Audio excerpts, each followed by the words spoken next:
Hello friends, welcome to Fin Ideas. अब हम समझते हैं बुक बिल्डिंग स्ट्रेटेजी। बहुत ही इंपॉर्टेंट स्ट्रेटेजी है और मार्केट में जब इम्प्लाइड वॉलेटिलिटी बहुत लो चल रही हो, मतलब ऑप्शन के प्रीमियम बहुत सस्ते चल रहे हो, उस समय पे ये स्ट्रेटेजी अनबिलीवेबल रिटर्न्स खड़े करती है। तो देखते हैं पहले बुक बिल्डिंग स्ट्रेटेजी किस तरह से काम करती है। तो सबसे पहले मैं यहाँ पर लिख रहा हूँ अभी निफ्टी के फ्यूचर का रेट क्या चल रहा है। तो ये लाइव डेटा है, निफ्टी के फ्यूचर का रेट अभी चल रहा है 5499, आई कैन से एग्जैक्टली 5500। और अब मैं यहाँ पे कुछ ऑप्शंस के प्रीमियम लिखता हूँ। तो निफ्टी का 5800 के कॉल का प्रीमियम चल रहा है 31.45। तो मैंने यहाँ पे निफ्टी 5800 कॉल का प्रीमियम लिख दिया 31। उसके बाद में नेक्स्ट मंथ का, अच्छा इससे एक मिनट यहाँ पर, क्योंकि वॉलेज में पूरा मार्केट वॉच नहीं दिख रहा था तो मैंने यहाँ पे NSEindia.com वेबसाइट खोला। अब निफ्टी का 5900 का कॉल चल रहा है 15 रुपीज़। तो ये मैंने यहाँ पे 5900 कॉल 15 रुपीज़ रख दिया। और सिमिलरली अब मैं सितंबर के बाद अक्टूबर मंथ का निफ्टी का 6000 का कॉल ऑप्शन का प्रीमियम देख रहा हूँ। तो निफ्टी का 6000 का कॉल ऑप्शन अक्टूबर का चल रहा है 38 रुपीज़। तो 6000 कॉल अक्टूबर 38। तो ये था सितंबर मंथ, ये भी था सितंबर मंथ और ये था अक्टूबर मंथ। और मैंने ये सारे के सारे प्रीमियम यहाँ पे रख दिए। अब ये सभी के सभी ऑप्शंस को अगर मैं बाई करता हूँ तो इसका मतलब है यहाँ पर मैं प्रीमियम चुकाने वाला हूँ। मैंने यहाँ पे 1000 क्वांटिटीज़ बाई की हैं। तो इसका मीनिंग ये हुआ कि मैंने 31 इंटू 1000 31,000 रुपये चुकाए। और इस तरीके से मैंने यहाँ पे अगर ये तीनों ऑप्शन में 1000 बाई करता हूँ तो मैंने टोटल 84,000 रुपीज़ फ्रेंड्स चुका दिए। अब मैं यहाँ पर जैसे ही मैंने इतने कॉल बाई किए तो I immediately came to know कि मेरा पोर्टफोलियो डेल्टा पॉजिटिव है। सो मेरा पोर्टफोलियो डेल्टा इज पॉजिटिव। मेरा पोर्टफोलियो गामा भी पॉजिटिव ही होगा क्योंकि मैंने ऑप्शंस बाई किए हैं। मेरा पोर्टफोलियो वेगा भी पॉजिटिव होगा क्योंकि अगेन मैंने ऑप्शंस बाई किए हैं। और मेरा पोर्टफोलियो थीटा नेगेटिव होगा। सो फ्रेंड्स, ये ग्रीक्स मुझे ये बता रहे हैं कि मेरा थीटा नेगेटिव है, मतलब जैसे जैसे टाइम निकलेगा ये स्ट्रेटेजी मुझे लॉस देने वाली है। और गामा पॉजिटिव है, इसका मतलब वो मुझे ये कह रहे हैं कि ऑप्शंस में मूवमेंट में पैसा मिलेगा। क्योंकि गामा यदि लॉन्ग होता है इसका मतलब मूवमेंट में पैसा मिलता है, और थीटा यदि शॉर्ट होता है इसका मीनिंग टाइम के साथ साथ पैसा लग जाएगा। और डेल्टा लॉन्ग है, इसका मतलब ऊपर की साइड में मूवमेंट में पैसा मिलेगा और नीचे में मुझे लॉस हो जाएगा। तो यदि मार्केट टूटा तो मुझे लॉस हो जाएगा। तो इसलिए मुझे नीचे में लॉस नहीं हो, इसलिए मैंने यहाँ पर, और गामा मेरा लॉन्ग है और नीचे में मुझे लॉस नहीं करना, इसलिए मैंने यहाँ पर चर्निंग के साथ कुछ पैसा बनाने के लिए उसमें और ऐड किया फीचर। तो उसके लिए मैंने यहाँ पे सबसे पहले फ्यूचर सेल किया। फ्यूचर मैंने लिखा कि एक क्वांटिटी यदि मैं 5500 में सेल करता हूं और उसको वापस 50 पॉइंट नीचे 5450 में बाई कर लेता हूं तो मुझे 50 पॉइंट्स पे 50 पॉइंट्स का प्रॉफिट होगा 2500 रुपये का। मैं फिर से रिपीट कर रहा हूं कि यहां पे कल को मार्केट नीचे जाए तो मुझे प्रॉफिट हो, इसके लिए मैंने फ्यूचर सेल किया और 50 पॉइंट नीचे उस फ्यूचर को कवर कर लिया। तो एक फ्यूचर मैंने 5500 में अगर सेल किया अभी के प्राइस पे और उसको 50 पॉइंट नीचे कवर करता हूं तो मुझे 2500 का प्रॉफिट हो जाएगा। लेकिन मुझे तो नीचे जाने पे लॉस तो 84,000 रुपये का है। तो मेरे को एक फ्यूचर से काम नहीं चलेगा, इसलिए मैंने फ्यूचर की क्वांटिटी बढ़ाई। अब मैंने एक फ्यूचर की जगह 2 फ्यूचर सेल करने का निर्णय लिया। 2 फ्यूचर अगर मैं सेल करता हूं तो एक को मैं 50 पॉइंट नीचे कवर करूंगा और दूसरे को और 50 पॉइंट नीचे कवर करूंगा। तो इसमें 2500 का प्रॉफिट हुआ क्योंकि 50 पॉइंट नीचे एक लोड कवर किया और दूसरे लोड को 100 पॉइंट नीचे कवर किया, तो उसमें 5000 का प्रॉफिट होगा और दोनों लोड में टोटल मिला के 7500 का प्रॉफिट हो जाएगा। अगेन मैं रिपीट कर रहा हूं पहले मैंने एक लॉट बेचा था, पर नीचे जाने पे मुझे खाली 2500 का ही प्रॉफिट हुआ, तो मेरा काम नहीं हो रहा था। तो मैंने अपना लॉट का साइज बढ़ाया, एक की जगह 2 लॉट बेचे। अब मैंने देखा तो नीचे जाते जाते मुझे 7500 का प्रॉफिट हुआ। 7500 का प्रॉफिट क्यों हुआ? क्योंकि एक लॉट को 50 पॉइंट नीचे कवर किया, दूसरे लॉट को और 50 पॉइंट नीचे कवर किया, लेकिन 7500 भी मेरे लिए सफिशिएंट नहीं है। तो इस तरीके से मैं लॉट्स को बढ़ाता गया और 50 पॉइंट किया, बढ़ाया, एक तो 150 क्वांटिटी बेची। इसको मैं 5350 पे कवर करूंगा, तो उसमें मुझे 7500 रुपये मिलेंगे और टोटल मार के 15000 रुपये मिल जाएंगे। लेकिन अभी भी काम नहीं हो रहा है, तो और बढ़ाया, इसको 5300 पे कवर करूंगा, इसमें 10,000 रुपये एडिशनल और मिलेंगे और इसके कारण मुझे अब 25,000 का प्रॉफिट हो जाएगा।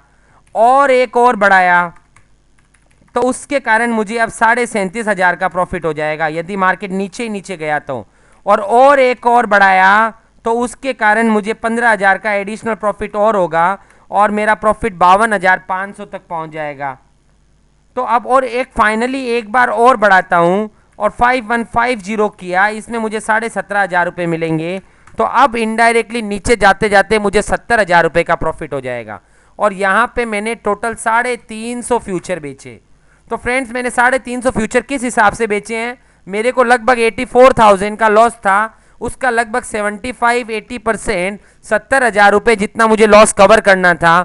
तो 70,000 का लॉस कवर करने के लिए मैं अगर 350 फ्यूचर बेचता हूँ और हर फ्यूचर को 50-50 पॉइंट नीचे कवर करता हूँ, तो अगर मेरे सारे फ्यूचर कवर हो जाएंगे तो मुझे 70,000 रुपये का टोटल प्रॉफिट हो जाएगा। अब मुझे करना क्या है? अब आपके पास क्योंकि फ्यूचर शॉर्ट खड़े हैं, तो आपको हर 50 पॉइंट पर प्रॉफिट का ट्रेड मारना है। प्रॉफिट का ट्रेड मारना है, इसका मतलब ये कि यदि मार्केट में भाव बढ़े, 5550 हुआ तो 50 क्वांटिटी बेचो, और यदि बाजार में भाव उसके बाद टूटे तो 50 क्वांटिटी खरीदो। भाव और टूटा, अगेन 50 क्वांटिटी खरीदो। भाव फिर से बढ़ गया, फिर से 50 क्वांटिटी बेचो, और बढ़ गया और 50 क्वांटिटी बेचो, और बढ़ गया और 50 क्वांटिटी बेचो, फिर बढ़ गया फिर 50 क्वांटिटी बेचो। अब घट गया तो वापस 50 क्वांटिटी बाई कर लो। तो इसका मीनिंग हुआ हर 50 पॉइंट के मूवमेंट में आपको ट्रेड करते जाना है। 50 पॉइंट बढ़े तो फ्यूचर सेल करो, 50 पॉइंट घटे तो फ्यूचर बाई करो। तो हर एक चर्निंग में आपको 2,500 रुपए के प्रॉफिट होंगे। फ्रेंड्स, अब आपको यह क्वेश्चन होगा कि अगर मार्केट बढ़ता ही चला गया तो क्या होगा? घटता ही, पहले मार्केट घटता ही चला गया तो हमको पता है कि मुझे सारे के सारे फ्यूचर जो मैंने बेचे हुए थे वो कवर होते जाएंगे और मुझे 70,000 रुपये मिल जाएंगे। मार्केट कल को बढ़ता ही चला गया तो मुझे हेवी लॉस हो सकता है। तो अपन देखते हैं हमें क्या लॉस होगा। तो यहां पे मैं फिर से वर्किंग कर रहा हूं। 350 फ्यूचर मैंने 5500 में बेच रखे थे। अब मैं मार्केट को बढ़ाता जाता हूं, तो हर 50 पॉइंट मार्केट बढ़ने पे मेरे फ्यूचर बिकते चले जाएंगे। कितने कितने? तो 50-50 फ्यूचर्स। लेकिन हमें यह ध्यान देना है कि ऊपर में मैंने यहां पे 5800 के 1000 कॉल बाई किए हुए हैं। तो 5800 तक आते आते मेरे अकाउंट में टोटल 650 फ्यूचर सेल हो जाएंगे।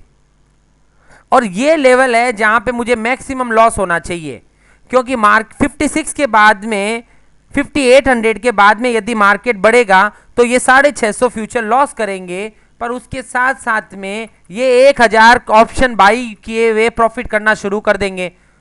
तो 1000 क्वांटिटी में प्रॉफिट होगा, 650 में लॉस होगा, तो मुझे लॉस ज्यादा नहीं बढ़ेगा, उल्टा मेरे को प्रॉफिट आना शुरू हो जाएगा। और उसके 100 पॉइंट ऊपर जाते ही ये 1000 क्वांटिटी और प्रॉफिट करना शुरू कर देगी, और 100 पॉइंट ऊपर जाने के बाद ये 1000 क्वांटिटी और। तो एक लेवल पे ये पता चलेगा कि 200 क्वांटिटी और बढ़ने पर मेरी 850 फ्यूचर होंगे, लेकिन 3000 कॉल मुझे कमा के दे रहे होंगे। तो 5800 तक मार्केट आता है। अब मान लीजिए सबसे खराब पॉइंट क्या है कि मेच्योरिटी अगर एग्जैक्ट 5800 पे आती है और ये सारे के सारे ऑप्शन जीरो हो जाते हैं और फ्यूचर में भी पूरा लॉस हो जाता है, तो मुझे मैक्सिमम कितने का लॉस होगा? तो एट 5800 लेवल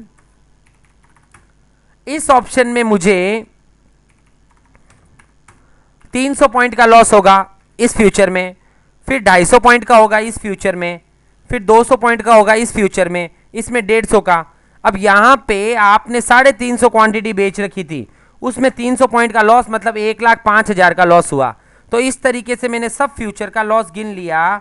तो मुझे यदि मार्केट एग्जैक्ट 5800 पे आता है क्लोज, तो फ्यूचर में मुझे 1,42,000 रुपए का लॉस हो जाएगा। और एडिशनली मैं ये मानता हूं कि सारे के सारे ऑप्शन भी जीरो हो गए, तो ऑप्शन का भी जो मैंने 84,000 रुपीज चुकाया वो भी पूरा का पूरा लॉस हो जाएगा। तो सचमुच में मार्केट यदि 5800 पे क्लोज आता है, मुझे एक बार भी चर्निंग का प्रॉफिट नहीं मिलता है और मेच्योरिटी पे सारे ऑप्शन जीरो हो जाते हैं, तो मैक्सिमम हर सिनेरियो में मेरा मैक्सिमम लॉस 2,26,000 हो सकता है। अब फ्रेंड्स मैं अब इसको आगे एक वर्जन और लेके जाता हूं कि मेच्योरिटी तक अगर मैं खड़े ही नहीं रहता हूं और मैं 7 डेज बिफोर मेच्योरिटी निकल ही जाऊंगा, तो मेरे को यह पूछना है कि अगर 7 दिन पहले मेच्योरिटी के मार्केट 5800 आए तो इन ऑप्शंस का क्या प्रीमियम चल रहा होगा। तो अपन अभी यहां पर ये देखते हैं कि मार्केट में अभी जो वॉलेटिलिटी चल रही है वो 27% चल रही है। और मैंने ऑप्शन कैलकुलेटर में मैं ये डालता हूं कि 5800 यदि मार्केट आ जाए और 7 दिन यदि मेच्योरिटी के बाकी हो, तो 27% के हिसाब से at the money call option का प्रीमियम 86 रुपीज होना चाहिए। तो इसका मतलब यह है कि 7 दिन पहले मेच्योरिटी के 5800 का at the money option 86 rupees तो आराम से चल रहा होगा। 5900 का जो ऑप्शन है, तो यदि 5800 का स्पॉट हो तो 7 दिन पहले 5900 के कॉल का प्रीमियम 46 रुपीज चल रहा होगा। तो 5900 के कॉल का प्रीमियम मैं यहाँ पे लिख देता हूँ 46 रुपीज चल रहा होगा। और 6000 का कॉल एक महीना दूर वाले ऑप्शन का भाव चल रहा है, तो यहाँ पे ये 6000 का कॉल, और ये 10 सितंबर की जगह मैं बोलता हूँ मेच्योरिटी 10 अक्टूबर है, तो इसका प्रीमियम लगभग 118 रुपये चल रहा होगा। तो ये मैंने लिख दिया 118 रुपये। तो इसका मतलब ये कि अगर मेच्योरिटी के एक महीने पहले मैं 7 दिन पहले अगर मैं इन ऑप्शन में से निकलूं, तो ये ऑप्शन मुझे 2,50,000 रुपया वापस दे देंगे।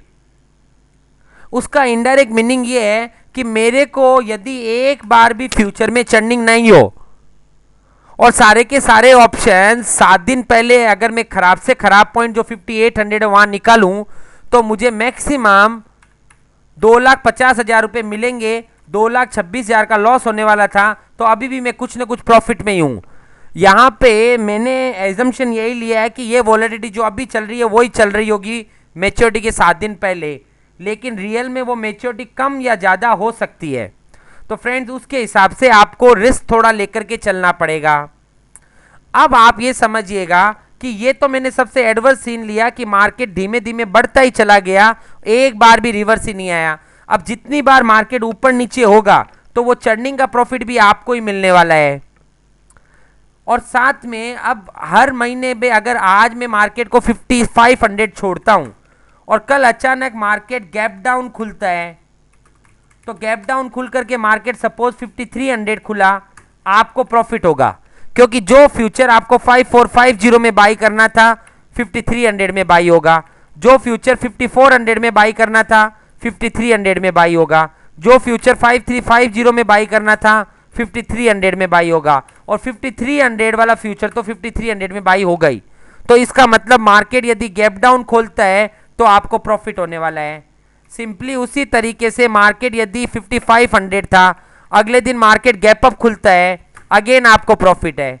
जो फ्यूचर 5550 में बिकना चाहिए 5700 में बिकेगा, जो फ्यूचर 5600 में बिकना चाहिए 57 में बिकेगा, 5650 वाला फ्यूचर भी 5700 में बिकेगा, और 5700 वाला तो 5700 में बिकेगा ही। तो इसका मीनिंग हुआ गैप अप और गैप डाउन दोनों आपके लिए फायदेमंद है। अब फ्रेंड्स इसके साथ में अपन एक चीज और ऐड करते हैं कि कल को मार्केट में मेच्योरिटी 7 दिन पहले नजदीक आने लग गई, तो अब आप अगले महीने में इसको फॉरवर्ड करोगे, क्योंकि हम इस स्ट्रेटेजी का नाम ही हमने बुक बिल्डिंग रखा है। तो like running a book, you have to continuously run this strategy. जब भी मार्केट में वन साइडेड ऊपर का मूवमेंट आएगा तो आपको 3-3 हजार क्वांटिटी प्रॉफिट करेगी, और उसके सामने थोड़े से फ्यूचर आपको लॉस करेंगे, तो it can make ultimately very good returns in your account. पर अब मार्केट अगर ऊपर ही ऊपर जाता है तो कल को मार्केट मेच्योरिटी नजदीक आती है और मुझे अगले महीने में लेके जाना पड़ता है, तो I have to buy next month options. So next month option will be quite expensive compare to current month option. तो करंट मंथ ऑप्शन आपके बिकेंगे और नेक्स्ट मंथ ऑप्शन आप बाई करोगे तो आपको अगले महीने के ऑप्शन थोड़े महंगे मिलेंगे, तो आपको उसके अंदर में पैसा चुकाना पड़ेगा. तो अब ये जो आपने एडिशनल पैसा चुकाओगे, आप अभी सितंबर के मंथ के ऑप्शंस हैं तो उनको आप अक्टूबर में शिफ्ट करोगे, अक्टूबर को आप नवंबर में शिफ्ट करोगे, तो आपको ज़्यादा प्रीमियम चुकाना पड़ेगा. तो फ्रेंड्स वो पैसा कहाँ से आएगा? तो 50-50 पॉइंट निफ्टी में कितना चर्निंग होता है, वो चर्निंग से जो पैसा मिल रहा है वो पैसे की कॉस्ट से आप ये फ्यूचर्स को फॉरवर्ड करोगे, सॉरी आप ये ऑप्शंस को फॉरवर्ड करोगे. साइमल्टेनियसली आपका फ्यूचर क्वांटिटी हमेशा सेल ही रहेगा. तो मान लीजिए जैसे शुरुआत में आपके 350 फ्यूचर सेल थे, अब मार्केट इसी लेवल के आसपास ही चल रहा है, आपको अगले महीने में फॉरवर्ड करना है. तो करंट मंथ का फ्यूचर आप 5500 रुपये में वापस बाई करोगे और नेक्स्ट मंथ का फ्यूचर हमेशा करंट मंथ से ऊपर चलता है तो वो 5530 में सेल होगा. तो सचमुच में 5500 में फ्यूचर बाई हुए और 30 पॉइंट ऊपर बिके तो आपको 30 पॉइंट फॉरवर्डिंग के कारण 10,500 रुपए का फ्यूचर फॉरवर्डिंग में प्रॉफिट होगा. तो ये प्रॉफिट प्लस चर्निंग का प्रॉफिट 20 जो आप 50 पॉइंट्स की चर्निंग का आप कमाते हैं वो प्रॉफिट, ये दोनों को मिलाने से आप लगभग ऑप्शंस को फॉरवर्डिंग की कॉस्ट कवर कर पाएंगे. फ्रेंड्स अब इसमें एक स्मार्ट डिसीजन और है. कल को मार्केट मान लीजिए 200 पॉइंट टूटता है, 200 पॉइंट टूटता है तो आपने 350 फ्यूचर शुरुआत में शॉर्ट किए हुए थे, 50 पॉइंट मार्केट टूटता है तो ये फ्यूचर के अंदर में आपको 17,500 रुपये का प्रॉफिट होगा, क्योंकि आपके शुरुआत में 350 फ्यूचर बेचे हुए हैं. मार्केट 50 पॉइंट टूटेगा तो वो फ्यूचर में 17,500 रुपये का प्रॉफिट होगा, पर उसके बाद में आपके पास खाली 300 फ्यूचर ही बच जाएंगे क्योंकि आप 50 कवर कर लोगे. तो उसके 50 पॉइंट टूटने पर आपको 15,000 का प्रॉफिट होगा. फिर आपके पास खाली 250 फ्यूचर बचेंगे, उसके 50 पॉइंट टूटने पर आपको 12,500 का और प्रॉफिट होगा और उसके बाद आपको खाली 200 ही फ्यूचर बचेंगे और उसके 50 पॉइंट टूटने पर आपको 10,000 का प्रॉफिट होगा. मतलब मार्केट यदि 200 पॉइंट टूटता है तो आपको आपके द्वारा सेल किए हुए फ्यूचर में 55,000 रुपये का प्रॉफिट हो जाता है. तो फ्रेंड्स मैं ये कहूँगा कि 55,000 का प्रॉफिट यहाँ बुक कर लेना चाहिए और ये ऑप्शंस के अंदर में लॉस भी बुक कर लेना चाहिए, क्योंकि मार्केट टूटेगा तो ये 84,000 वाले ऑप्शन भी 15-20 हज़ार रुपये के हो जाएंगे, तो वहाँ पे आपको लॉस भी बुक कर लेना चाहिए. और उसी समय पे ही क्योंकि मार्केट अब 55 का 5300 आ गया, इसलिए अब आपको 5800 के कॉल की जगह 5600 के कॉल में, 5900 के कॉल की जगह 5700 के कॉल में और 6000 की कॉल की जगह 5800 के कॉल में पोजीशन वापस बना के एक नई फ्रेश पोजीशन बना देनी चाहिए. इसका मतलब मार्केट जैसे जैसे टूट रहा है आप भी अपनी पोजीशंस की स्ट्राइक्स को नीचे शिफ्ट करते जा रहे हो. तो जब भी मार्केट लोएस्ट पॉइंट से ऊपर की तरफ फटेगा तो आपको इमीडिएटली हैवी प्रॉफिट मिलना शुरू हो जाएगा. तो मार्केट जैसे जैसे नीचे आए आप भी अपनी स्ट्राइक्स को नीचे लाते जाइए, तो जब भी मार्केट लो पॉइंट से ऊपर जाएगा इमीडिएट प्रॉफिट दिखने लग जाएगा. तो ये था स्ट्राइक्स को नीचे शिफ्ट करने का तरीका. फ्रेंड्स कई बार लोगों को ये क्वेश्चन रहता है कि सर ये 58, 59 और 6000 डी ऑप्शंस क्यों लिए आपने. तो नॉर्मली हम लोगों का ऑब्जेक्ट रहता है 25-30 रुपए के ऑप्शंस को बाई करने का. दूसरा करंट मंथ ऑप्शन थोड़े बाई करते हैं और नेक्स्ट मंथ के ऑप्शंस भी बाई करते हैं. इसका रीजन ये है कि करंट मंथ का ऑप्शन यही मैच्योरिटी पे पूरा जीरो होने का प्रोबेबिलिटी है, जबकि नेक्स्ट मंथ का ऑप्शन अगले महीने तक की वैलिडिटी रखता है. तो नेक्स्ट मंथ का ऑप्शन हमें ज़्यादा सेफ्टी देता है. तो कई बार तो हम करंट मंथ फिर नेक्स्ट मंथ का एक ऑप्शन और फार मंथ का एक ऑप्शन बाई करते हैं. तो 25, 30, 35, 40 रुपए तक वाले ऑप्शंस आप बाई करो और वो ऑप्शन की जो स्ट्राइक होगी वो स्ट्राइक आप ले लो और उसके सामने फ्यूचर को इस तरीके से रिवर्स कैलकुलेशन करके शॉर्ट कर दो. और हर 50 पॉइंट पे, अच्छा एक क्वेश्चन और रहता है कि हर 50 पॉइंट पे ही चर्निंग क्यों करते हैं. तो मैं फिर से कहता हूं कि ये हमने एक बस ट्राई किया इस तरीके से कि निफ्टी का नॉर्मली मूवमेंट क्या रहता है, एंड वी फाउंड इट कि 50 पॉइंट्स का मूवमेंट तो निफ्टी में इजीली आ जाता है। तो हमने 50 पॉइंट्स का चर्निंग शुरू कर दिया। आप चाहें तो आप 40 या 60 भी कर सकते हैं। तो ये नॉर्मली लोगों के क्वेश्चन रहते हैं जो मैंने यहाँ पे ऐड किए।